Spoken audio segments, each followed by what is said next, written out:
بسم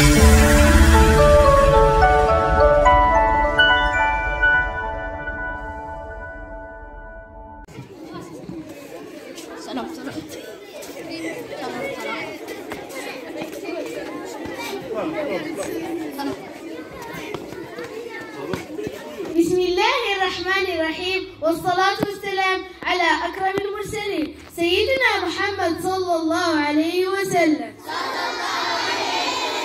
ونجدد اللقاء بالهيئة التدريسية لنتناول موضوع اللغة العربية.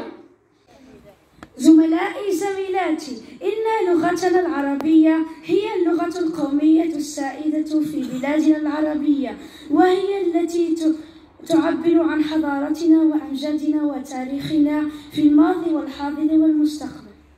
هي لغة الضاد المعروفة على مستوى العالم، هي لغة القرآن الكريم الذي نزل على رسولنا الكريم بلسان عربي فصيح. كان رسول الله صلى الله عليه وسلم من أكثر الناس بلاغة وفصاحة في اللغة العربية. هل تعلمون زملائي أن عدد الناطقين باللغة العربية يقدر ب422 مليون إنسان؟ وتضم اللغة العربية ما يقارب 13 مليون كلمة مختلفة، مما يجعلها في المرتبة الأولى من حيث عدد المفردات.